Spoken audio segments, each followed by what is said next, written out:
بسم اللہ الرحمن الرحیم اعوذ باللہ من الشیطان الرجیم بسم اللہ الرحمن الرحیم وبہ نستعین۔ الحمدللہ ہماری گفتگو کتاب العاریہ میں ہے۔ پچھلے درس میں ہم نے لفظ عاریہ کی وضاحت کی، معیر کی شرائط بیان کیے۔ آج کے درس میں فرماتے ہیں کہ جس عین کو عاریہ پر دیا جا رہا ہے اس کے شرائط میں سے ایک شرط یہ ہے کہ اس سے نفع اٹھانے کے بعد بھی وہ باقی رہے۔ مثلا میں کہہ رہا ہوں 2 دن کے لیے آپ گاڑی مجھے دے دیں، تو 2 دن میں گاڑی پر چڑھ کر پھر آپ کو واپس کروں گا تو گاڑی انشاءاللہ خراب نہیں ہوگی، مگر یہ کہ کوئی حادثہ پیش ہے وہ الگ بات ہے۔ تو فرماتے ہیں کہ وہ چیزیں جن کو عاریہ پہ نہیں دے سکتے، ان کی کوئی مثال، برف کو عاریہ پر نہیں دے سکتے کیونکہ برف 2 گھنٹے کے بعد جو ہے پگھل جائے گی، اور اسی طریقے سے کھانے پینے کی اشیاء کو بھی آپ عاریہ پر نہیں دے سکتے ہیں۔ خوب، صرف اور صرف جو ہے کیا ہے جناب، آپ کو اجازت دی گئی ہے کہ دودھ دینے والی بکری کو آپ عاریہ پہ دے سکتے ہیں، اگرچہ اس کا دودھ ختم بھی ہو جائے لیکن اس کو استثناء کیا گیا ہے۔ اچھا، بکری کے علاوہ گائے بھینس میں یہ حکم جاری ہوگا کہ گائے بھینس بھی دودھ والی ہم کسی کو دیں؟ کہتے نہیں بھائی، شریعت میں جو خلاف اصل چیز کی اجازت دی گئی ہے اسی تک محدود رہیں گے، وہ صرف بکری ہے اور کسی جانور کا نام نہیں لیا گیا، تو نتیجے میں ہم نہیں جائیں گے۔ اچھا، یہ عقد جائز ہے۔ عقد جائز کا مطلب یہ ہے کہ معیر اور مستعیر، اب میں معیر مستعیر کا لفظ کوشش کروں گا استعمال کروں تاکہ آپ کے ذہن میں یہ بیٹھ جائے۔ کیا معیر اپنی چیز لینے میں اختیار رکھتا ہے؟ فرماتے بالکل، معیر جب چاہے اپنی چیز واپس لے سکتا ہے، مگر یہ کہ جناب اس میں کوئی عذر شرعی ہو۔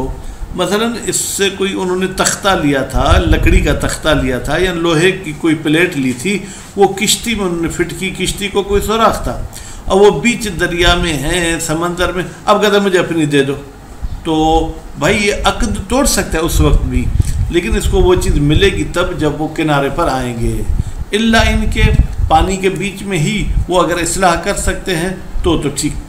اور دوسری صورت یہ ہے کہ اس نے کسی کو اپنی زمین عاریہ پر دی کہ اپنے والد کو یہاں دفن کرنا چاہو، بھائی بہن کو دفن کرنا چاہو تو کر سکتے ہو، اس نے بھی دفن کر دیا، اب یہ آ کے کہتا ہے کہ بھائی یہ میت یہاں سے نکالو، تو نبش قبر حرام ہے اور حد کے میت بھی حرام ہے، لہذا یہ اس قسم کی باتیں نہیں کر سکتا۔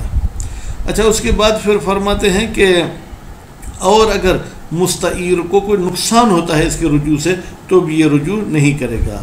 پھر آخر میں ایک مسئلہ بتاتے ہیں اور پھر ہم چلیں گے عبارت کی طرف۔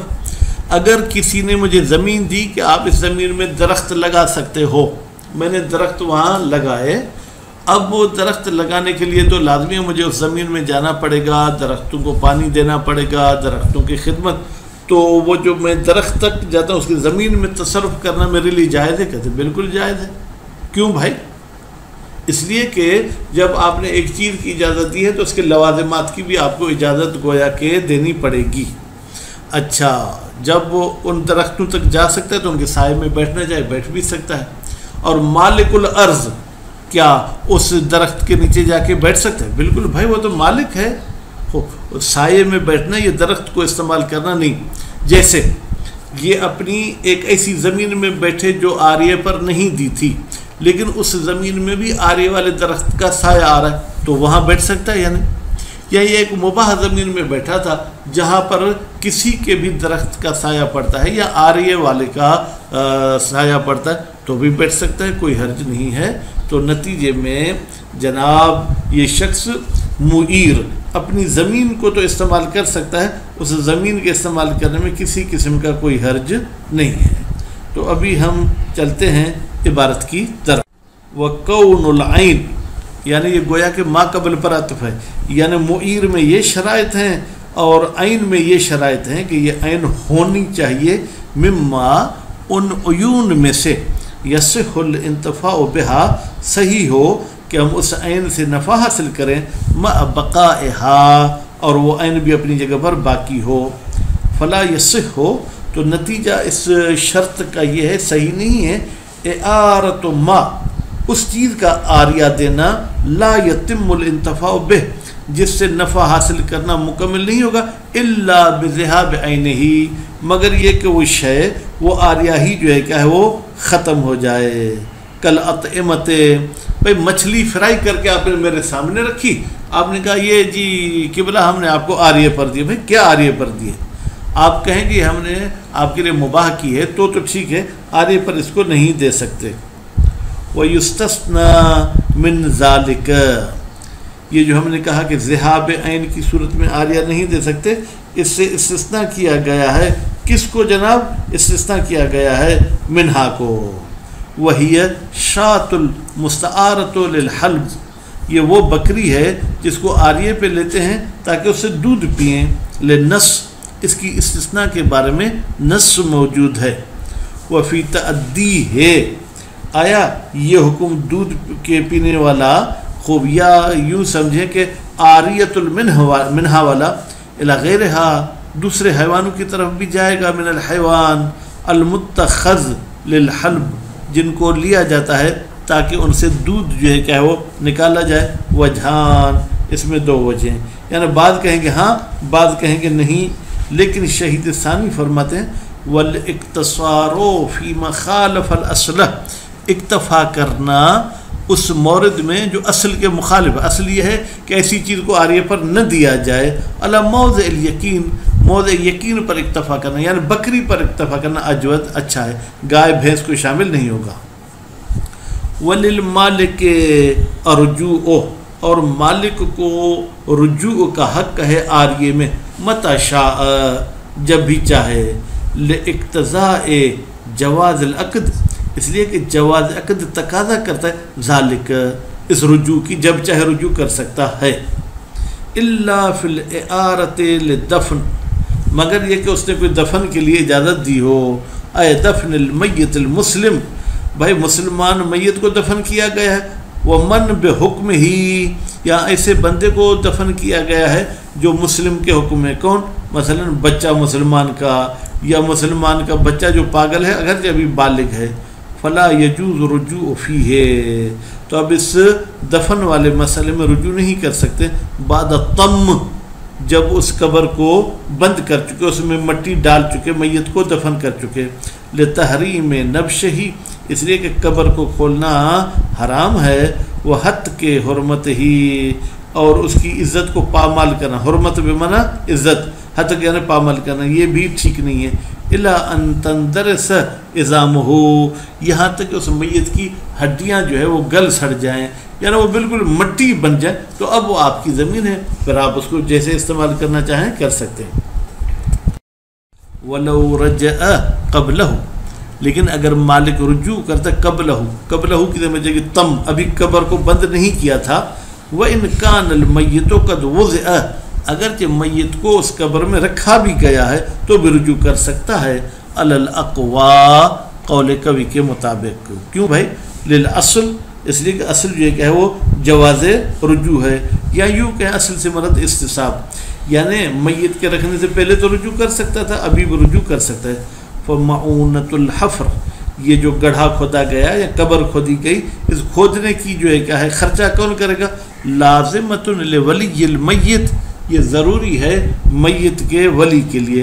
لقدوم ہی علی ذالک اس لیے کہ ولی نے اقدام کیا ہے اس قبر کھودنے کا. الا ایک صورت میں بھائی جو ہے وہ ولی پر خرچہ نہیں ہوگا. ان یتعذر علیہ متعذر ہو ولی پر غیرہ اس عاریہ والی زمین کے لیے اور کوئی زمین نہیں ملتی. مما ایسی زمین لا یزید عوضہ جس کا خرچہ اس خرچے سے زائد نہ ہو. فیقوی کونہ من مال المیت پھر قوی ہے کہ جناب اس کھودنے کا جو ہے جناب خرچہ وہ مال میت سے اٹھائیں گے. لعدم تقصیر اس لیے کہ اس بیچارے کی تو مجبور ہے کہیں زمین نہیں مل رہی اس لیے یہاں پر وہ زمین کو جو ہے کیا استعمال کر رہا ہے. ولا یلزم ولیہ تمہ ضروری نہیں ہے اس میت کے ولی کے لیے کہ اس قبر کو بند بھی کر دے. بھائی کیوں؟ للذن فی اس لیے کہ زمین کے مالک نے خود کہا تھا کہ یہاں قبر کھودو. اب وہ دفن بھی کرنے نہیں دیتا تو خود جا کے زمین کو سیٹ کرے. وَيُسْتَثْنَى آخران، اور دو اور بھی مورد استثناء کیے جاتے ہیں جہاں پر ولی جو ہے کہ وہ رجوع نہیں کر سکتا ہے۔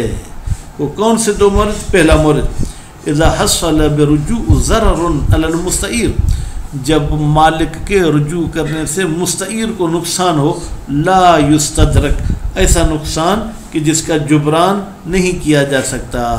بھائی کوئی مثال دیں؟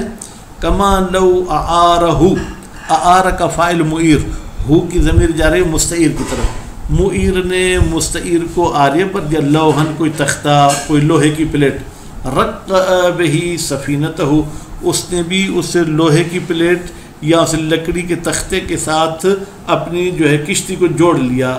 رق پیوند کاری، جیسے کپڑے پہ پیوند لگتے ہیں، اس نے کوئی کشتی کو پیوند کاری کر دی۔ وَلَجَّجَ فِي الْبَحْرِ، اور اس نے وہ اپنی کشتی کو چھوڑ دیا یا لے گیا سمندر میں، فلا رجوع للمعیر، تو معیر کو رجوع کرنے کا کوئی حق نہیں، الا میں پھر شد پڑھ، الا ان یمکنہ الخروج، یہاں تک کہ کشتی والے کا نکلنا باہر یعنی کنارے پر آنا ممکن ہو، شاطئ کنارہ، او اصلاحہا، یا جو ہے جناب صاحب کشتی کے لیے ممکن ہے کہ کشتی کی اصلاح کرے پانی میں ہی، مع نزعہ، جبکہ آریے والا تختہ اس سے اکھاڑ دے، من غیر ضرر، اس میں کوئی ضرر نہ ہو۔ ولو رجع قبل دخول السفینہ، لیکن اگر مالک رجوع کرتا ہے، ابھی کشتی پانی میں گئی ہی نہیں ہے، او بعد خروجہا، یا کشتی جب پانی سے نکل آئی ہے، فلا اشکال فی الجواز، تو کوئی اشکال نہیں ہے جناب جواز رجوع میں، ما احتمال الجواز مطلقاً، جبکہ احتمال ہے کہ جواز مطلقاً ہے آریے میں رجوع کرنے کا، چاہے پانی میں ہو کشتی، چاہے پانی سے باہر ہو۔ وَإِنْ وَجَبَ الصَّبْرُ، اگرچہ واجب ہے صبر کرنا ہو، کس کا؟ بے قبض ہی، اس آریے والی چیز کے قبض کرنے کا، الا ان یزول الضرر، یہاں تک کہ وہ ضرر جو ہے کیا ہے جناب ضائع ہو جائے۔ یہ تو پہلا مورد تھا جہاں رجوع نہیں کر سکتا۔ وثانی الاستعارۃ لرہن، میں نے کہیں سے قرض اٹھایا تھا، مجھے وہاں پر کوئی چیز رہن اور گروی رکھنی تھی، اس بندے نے کہا کہ یہ میرا لیپ ٹاپ جا کے آپ گروی رکھیں، تو اب میں نے گروی رکھ دیا، بعد وقوع ہی، رہن کے واقع ہونے کے بعد یہ رجوع نہیں کر سکتا۔ وقت تقدم، اس کی مزید بحث جو ہے جناب گزر چکی، کہاں پر جو ہے وہ گزر چکی کتاب الرہن میں۔ وہی امانۃ فی ید المستعیر، یہ آریہ والی چیز امانت ہے مستعیر کے ہاتھ میں، لا یضمن، یہ شخص اس کا ضامن نہیں ہوگا، الا بتعدی او تفریط، مگر یہ کہ اس میں تعدی کرے یا تفریط کرے، الا مستثنیہ، مگر کچھ ایسی آریہ والی چیزیں ہیں جن میں اس کے ذمہ ضمانت ہوتی ہے۔ وہ کون سی ہے؟ جب کوئی سونا یا چاندی آریہ پر لیتا ہے، یا جو ہے دوسری صورت کہ معیر شرط کرے کہ تم ضامن رہو گے۔ وَإِذَا اسْتَعَارَ أَرْضًا، جب کوئی شخص آریہ پر لیتا ہے زمین، صالحۃ للزرع، اس زمین میں صلاحیت ہے کہ اس میں زراعت کی جا سکے، والغرس، اس میں درخت لگائے جا سکیں، والبناء، اس میں گھر بنایا جا سکے، عادتاً عام طور پر کہ سب لوگ کہتے ہیں اس زمین میں یہ تینوں صلاحیتیں ہیں، تو غرس او زرع او بنا مخیراً فیہا، تو یہ شخص اس میں درخت لگائے یا زراعت کرے یا اس میں جو ہے بلڈنگ بنائے، گھر بنائے، اس میں اس کو اختیار ہے تینوں میں۔ مال اطلاق، البتہ جب مالک نے زمین دیتے وقت مطلق کہا بھائی جاؤ یہ زمین میں نے تجھے آرے پر دے دی، اب تصریح بتعمیم، یا مالک نے کہا بھائی یہ زمین میں نے تجھے آرے پہ دی، فعمل ما شئت واللہ الجمع بینہا، ہو ان تینوں میں سے الگ الگ کسی کام کو کرے تو بھی کر سکتے، تینوں کرنا چاہے تو بھی کر سکتے، ایک پیس میں گھر بنا لیا، ایک ٹکڑے میں جو ہے کہ زراعت کر لی، ایک ٹکڑے میں درخت لگا لیے، تو یہ بھی کر سکتا ہے بحسب الامکان، جو ممکن ہو، لأن ذالک کلہ انتفاع، اس لیے کہ یہ سب کام، رہنا، درخت لگانا، زراعت کرنا، یہ فائدہ حاصل کرنا ہے بتلک العین، اس عین سے ہو، یدخل فی الاطلاق او تعمیم، یہ انتفاع داخل ہو جاتا ہے اطلاق میں یا تعمیم میں۔ ومثلہ، اور اسی زمین کی طرح ہے، ما لو استعار دابۃ، اگر کوئی شخص آریے پر لیتا ہے کوئی جانور، صالحتن، اس جانور میں صلاحیت ہے لرکوب کہ وہ سواری بھی اس پر کر سکیں، والحمل اور اس پر وزن بھی اٹھانا چاہے تو وزن بھی اٹھا سکتے ہیں، تو اس سے دونوں کام کرنا چاہے تو کر سکتا ہے، اس کی مرضی ہے اطلاق اور تعمیم کی صورت میں۔ صلی اللہ علیہ محمد و آل محمد۔